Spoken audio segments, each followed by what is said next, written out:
आपण पाहत आहात EDTV, बातमी अशी जिच्यावर तुम्ही ठेवणार विश्वास। आयुष, तुला मी हात जोडून रिक्वेस्ट करते बाळा, तू जिथं असशील ना तिथून लवकरात लवकर घरी ये। मी तुझी खूप वाट पाहते। तुला घरी आल्यावर कोणीच रागवणार नाही, कोणीच काही बोलणार नाही। मी तुझी लगे मनापासून माझ्याकडून काही चूक झाली असेल ना तर मी तुला सॉरी म्हणते। तुला तू फक्त लवकर घरी ये, मी तुझी खूप वाट पाहते। बाळा, मला जिवंत ठेवायचं असेल तर फक्त एक फोन कर रे आयुष, अशी भावनिक साथ घातली आहे आयुष चोपडेच्या आईने। 2 जून 2025 रोजी सकाळी 11:30 वाजता आयुष वडिलांना डबा देण्यासाठी आईला तो भरून ठेव म्हणाला आणि मी आत्ता येतो असे सांगून जे गेला तो आजपर्यंत परत आलाच नाही। पोलिसांनी देखील सर्व तपास यंत्रणा कामाला लावली होती, परंतु अजूनपर्यंत त्यांनाही यश आले नाही।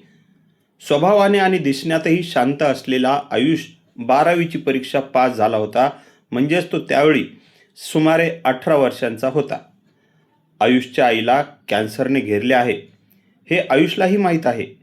वडिलांचे किराणा दुकान आहे।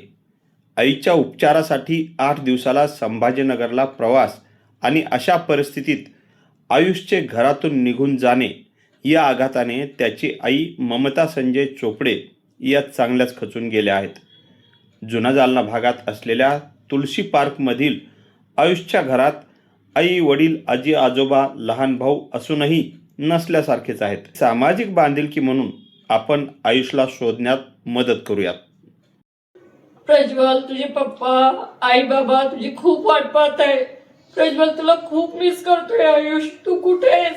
रोज सकाळी देवाला प्रार्थना करतोय। आयुष, मी तू जिथं अशी ना बाळा तिथून सुख, तू फक्त घरी ये। मला फक्त सांग की मम्मी मी इथे, मी तुला काहीच बोलणार नाही, कोणीच तुला बोलणार नाही।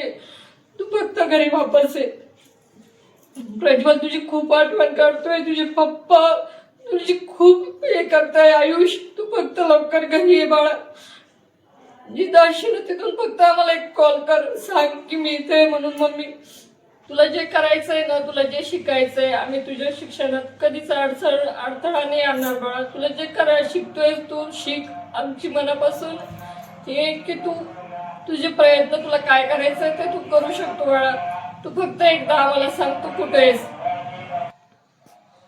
आयुष, तुला परिस्थिती माहिती आहे बाळा, माझं आजारपण तुला माहिती आहे बाळा। त्याच्यामुळं मी तुला सांगते की तू फक्त एकदा घरी एक फोन कर आम्हाला। माझी तब्येत ठीक नाहीये, मी तुला मनापासून सांगते, तुला कोणीच रागवणार नाहीये। तू फक्त एकदा ये। माझी तब्येत ठीक नाहीये आयुष, तू फक्त एकदा कॉल कर। तुला माहिती आहे ना मला 8 दिवसाला 15 दिवसाला संभाजीनगरला जावं लागतं। तू फक्त एकदा मला सांग की तू कुठे आहेस, कसा आहे तू, मला फक्त एकदा माहित होऊ दे। याच्यासाठी मी तुला रिक्वेस्ट करते आयुष, तू एकदाच फोन कर फक्त आम्हाला आणि सांग तू कुठे आहेस।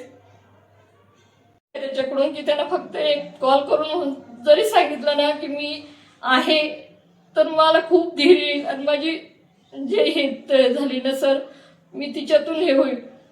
त्यांना फक्त मला शेवट एकदाच सांगायचंय की तो आहे, त्याला काय शिकायचंय तर मी तिच्यात कुठंच अडथळा निर्माण करणार नाही। आयुष हॉस्टेलवर आहे ना सर 2 वर्ष होता। 2 वर्ष त्यानं 11वी 12वी हॉस्टेलवरच केली।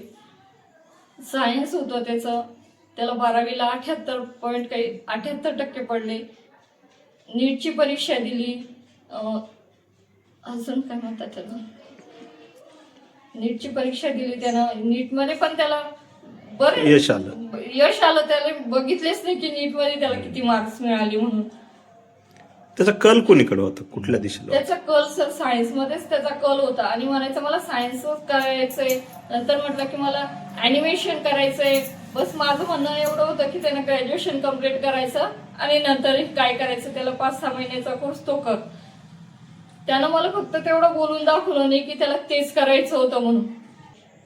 मला फक्त एवढं वाटत होतं की त्यानं ग्रॅज्युएशन कम्प्लीट करायचं आणि नंतर करता आलं असतं ते, पण त्याला जर मनातून तेच करायचंय तर माझं आता काही म्हणणं नाहीये। त्याला जे शिकायचंय मी त्याला कुठेही अडथळा निर्माण करणार नाही, त्याच्या शिक्षणात म्हणा किंवा त्याच्या इच्छेत म्हणा। त्यानं फक्त मला एकदा सांगावं की ते कुठे आहे म्हणून। त्याच्याकडून की त्यानं फक्त एक कॉल करून जरी सांगितलं ना की मी आहे, तर मला खूप धीर येईल आणि माझी जे हे झाली ना सर, मी तिच्यातून हे होईल. त्यांना फक्त मला शेवट एकदाच सांगायचंय की तो आहे.